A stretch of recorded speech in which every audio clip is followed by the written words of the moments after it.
All right. Welcome back to another episode of the Conversations with Chris podcast. This is your host, Chris McCormick.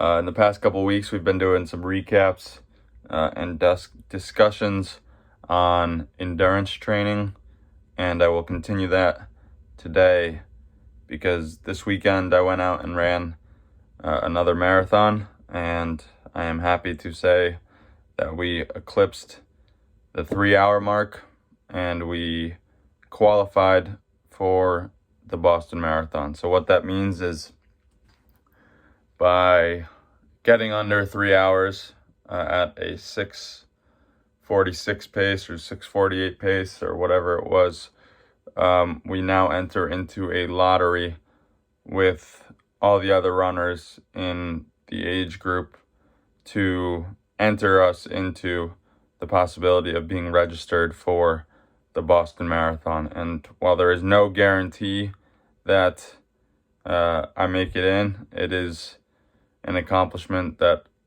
has been on my heart a little bit, and it was actually came out. And the reason I ran this marathon was to go out and qualify for Boston, because I had a discussion with Tony Rich over at Event Horizon TV about potential goals and what's next after the Ironman. And one thing I said is really the biggest thing is I'd like to qualify for Boston. And he said you could do that next week at the Manchester City Marathon. So we went out, we ran it, and while it might not have been my best performance, we did reach that mark. And today I'm here to bring you some of the lessons learned and some of my key takeaways. And then in the coming weeks, I intend to have some more guests on the show to talk endurance, to talk training and mindset, and hopefully just expand this podcast, because we're really looking to grow. We're coming up on the end of 2021, entering into 2022, which marks the 1-year mark of this podcast, which is an incredible accomplishment. I'm happy that we've made it this far, but there's still a lot of ground to cover. So I appreciate you all tuning in. I love to know that you're listening, that you get something out of this. And if you have any feedback, please provide it, because I'm looking for every way to increase this and to make it more valuable to you, the listener. So without further ado, the lessons learned from the Manchester City Marathon, a sub 3-hour marathon. And the first one, and this is of the utmost importance in every realm of life, is to pace yourself. And I'll touch a little bit upon my mindset going into it when I talk about the idea of humility, but I did think, and I did intend to go out there and place in the top percentage of competitors, because I knew that I had this fitness level. I knew that I was capable of running pretty fast, and so I was going to go out there and give it everything I got. So when I got there and I got to that start line, and the gun went off, I booked it, and we went out fast. And I think I ran my fastest mile ever in that first mile at a pace of probably about 5:46. And I looked down at my watch and I was like, okay, we should probably turn this down a notch. And while I felt good after that first mile, I wasn't sure I could sustain it. And if you go on Strava and you follow me on Strava, or you see the statistics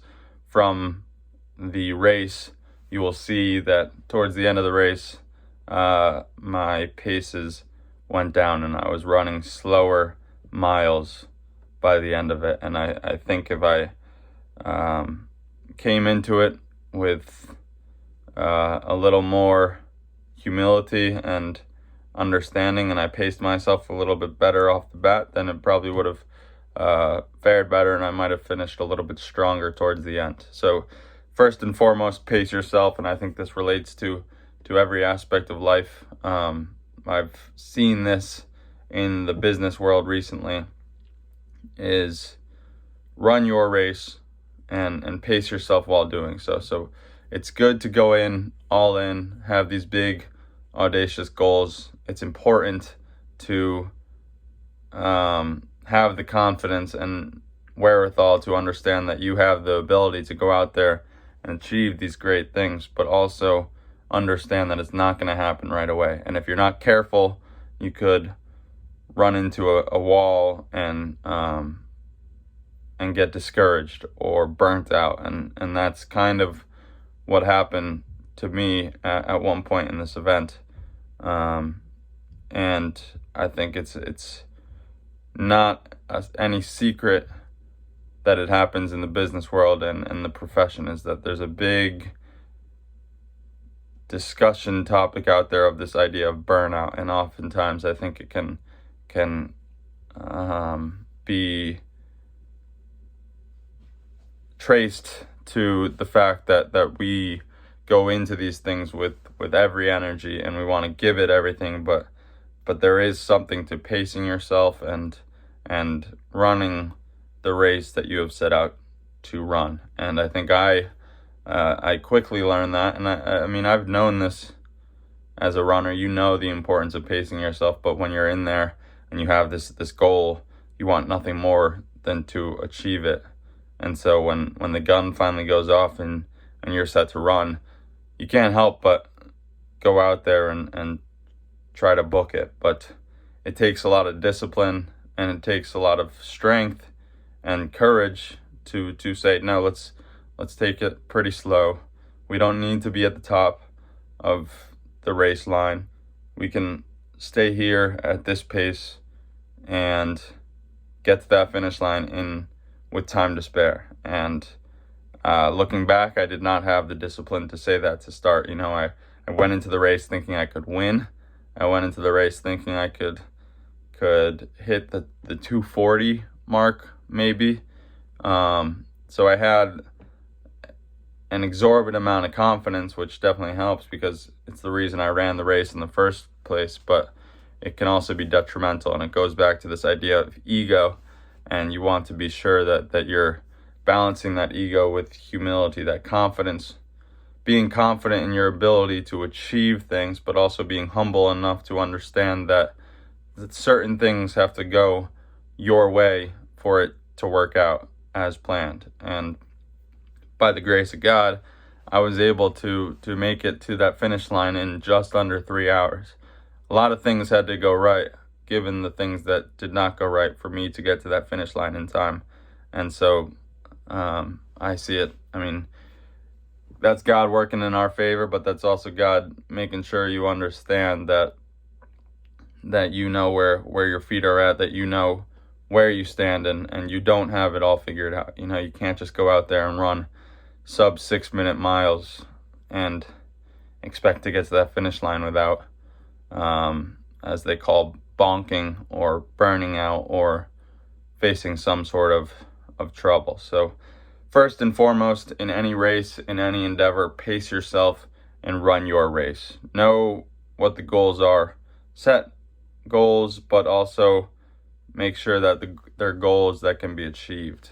And so, and know what it takes to achieve them, right? You don't have to go out there and run a 5-minute mile. You don't have to go out there and make all the sales in one day. You don't have to go out there and change the world in one day. But understand that you have the ability to do that. You have the ability to qualify for the Boston Marathon. You have the ability to use your voice for good. You have the ability to make a certain amount of money that you can then give generously to other people. But it takes time, it takes energy, and it takes the right amount of understanding and humility to do so. So that brings me to the second point, and that's this point of humility. And I touched upon it a little bit, but I did go into that race with some heightened expectation. I went in there with great confidence, which you need in order to go after these big goals and to think that you can actually win the race. If all the great athletes, all the people who actually go to that finish line first and take the trophy, the first place trophy, home with them, they have to think that they're able to do it, right? Like you can't get there without first instilling it in your mind that you're able to do it. But for me, the most important goal of that race was to qualify for the Boston Marathon. And I almost let that go by trying to get to the top of the leaderboard, by starting out way too fast and trying to compete with the people who knew a little bit more, who knew what they were doing, who were able to sustain that sub 6 minute mile pace for 26 miles. And so when I entered into this race, I did think that I had the ability to win. I did think I had the ability to qualify for Boston, which I still believe, but also know that you should maintain a sense of humility, because a lot of times it's not as great as you think. You're not as fast as you believe. You're not as knowledgeable as you need to be. So, I mean, this is something that comes up often through this podcast, is being able to balance the confidence with the humility. The understanding that you have whatever it takes to get to where you want to be, where you need to be. But also to understand that, one, you can't do it on your own. And I wouldn't have been in that race if it weren't for Coach Tony over at Event Horizon TV. I wouldn't have been in that race if God didn't give me these ability to first off move, if I didn't have this body that I could steward and use to my advantage. Right? It's not all up here. It's not all you. You know, there's a lot of things that have to go right for you to be in that position in the first place. You know, if I didn't get to that Ironman finish line healthy and I didn't recover properly, I wouldn't have even been anywhere near that start line of the Manchester City Marathon. So reflecting on that and reflecting on the things that had to go right, and understanding that it wasn't everything you did.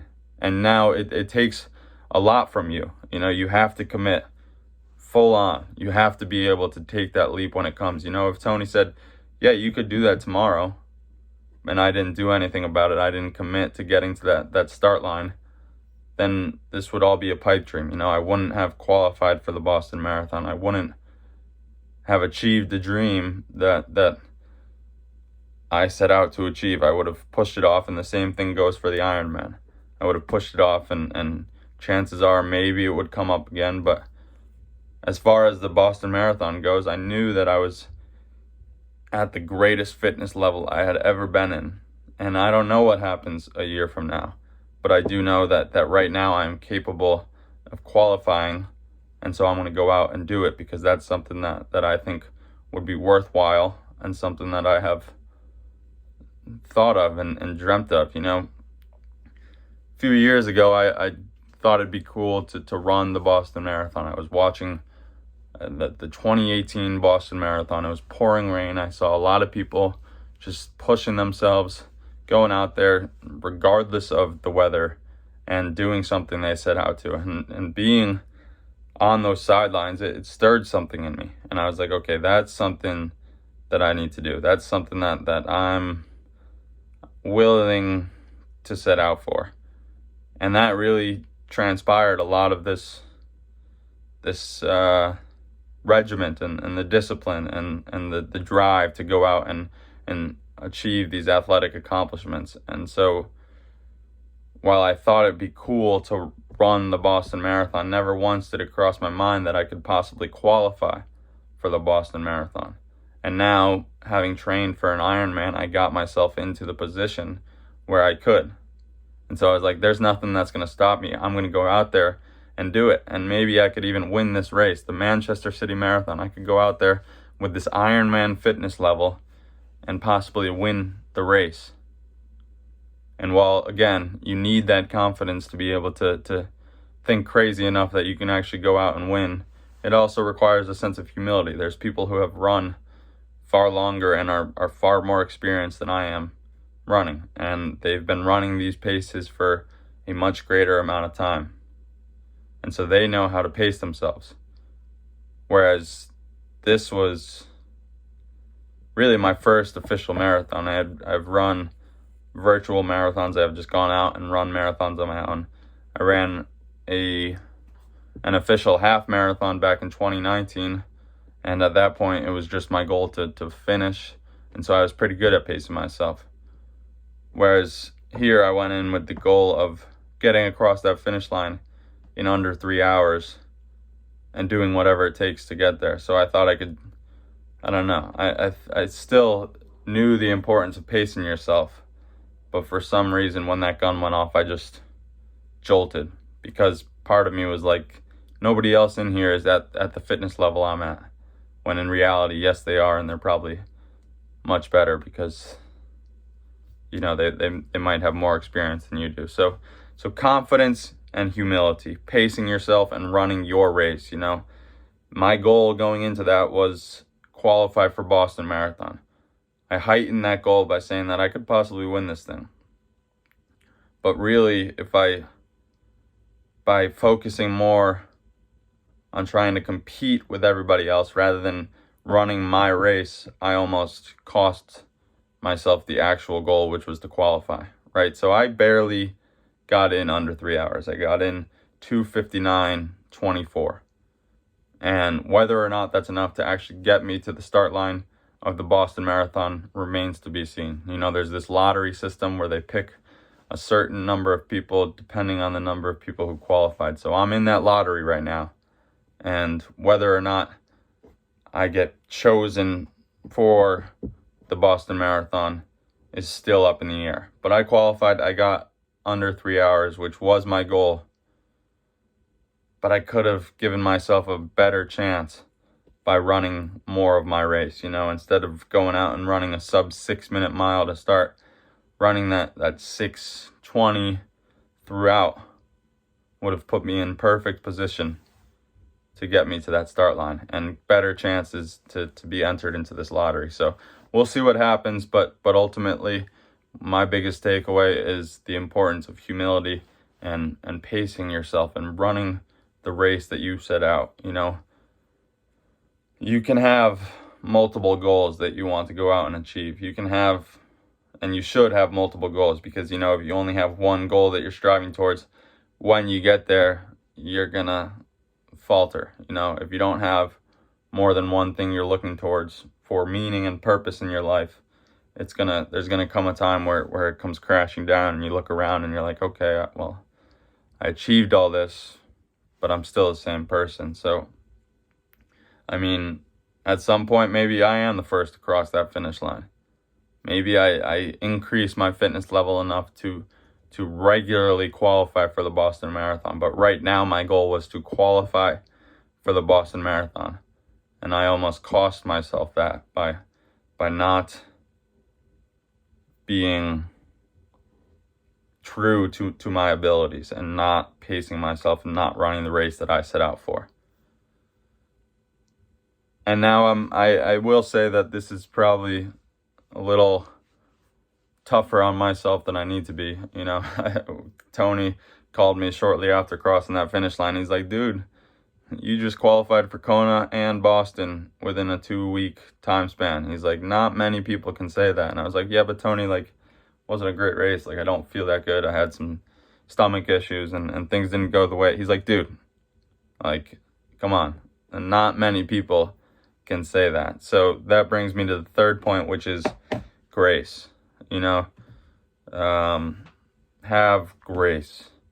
And for some reason, this word came up throughout the marathon. Like, I almost said a little prayer to God, and he's like, dude, grace, like, have some grace. And so I do want to pull up the dictionary definition of grace real quick, and bear with me.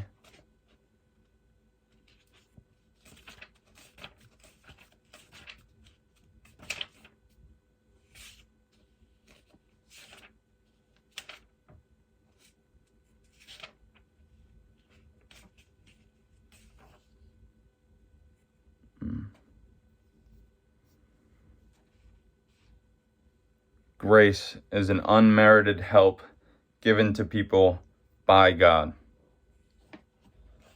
So have grace. Use God the way he is supposed to be used. Use him as a source of help and love and strength.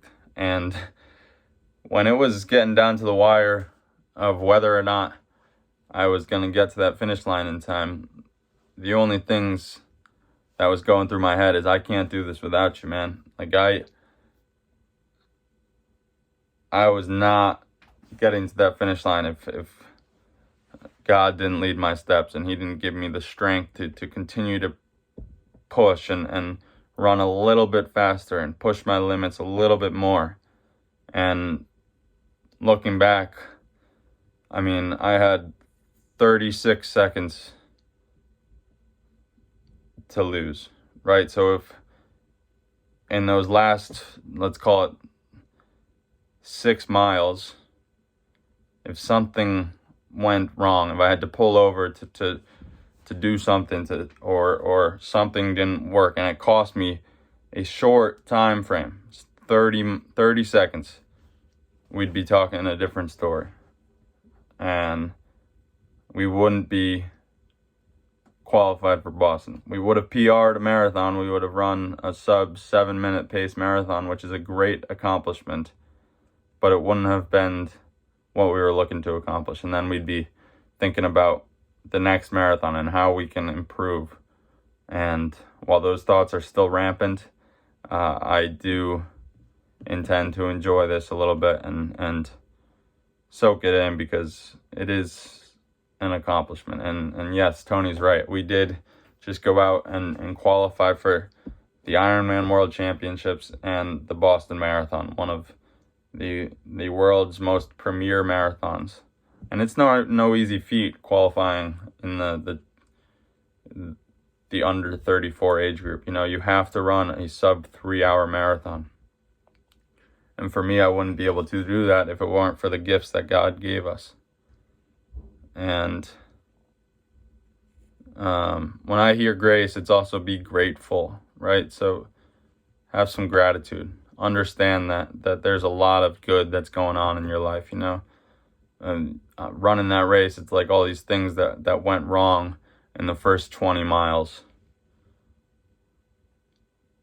But I'm still in the position to qualify right there. And even then, I'm still setting out and getting a PR, a personal record, a personal best. And so those are the things to look back upon. You know, no matter how big your goal or how big your quote-unquote failure, if you don't cross the finish line the way you expected to, there is something good that you can take away. You know, you still cross that finish line.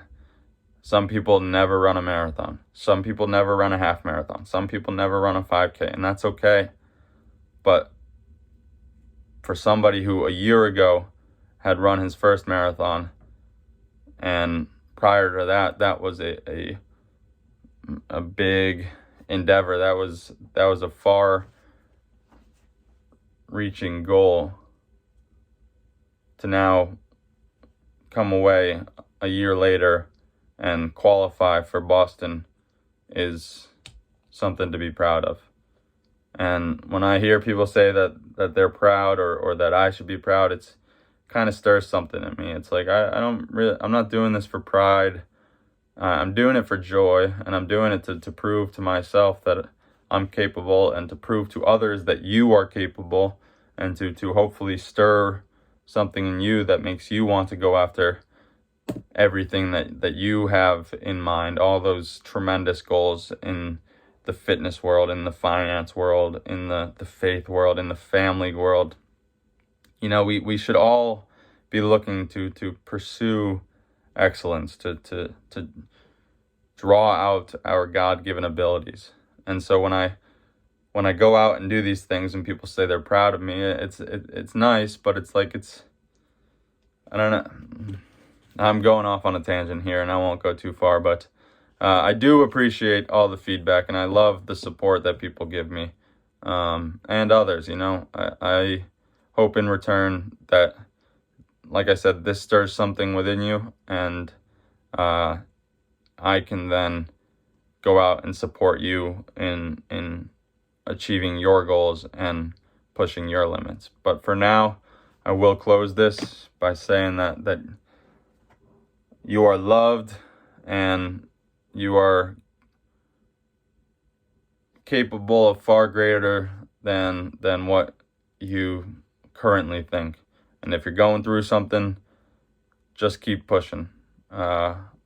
Keep waking up. Keep doing that 1% that will get you closer to where it is that you want to be. And if you are at a loss, then please reach out, because I am here. I intend to help everybody that comes across my path. I want to provide you with some sort of inspiration, some sort of joy, some sort of life lifting purpose, and there is a purpose on your life, whether you realize it or not. So God bless you. I look forward to next week. We have some guests coming on in the coming weeks, and I look forward to doing that with you all. So have a great week, and we'll talk to you all soon. God bless.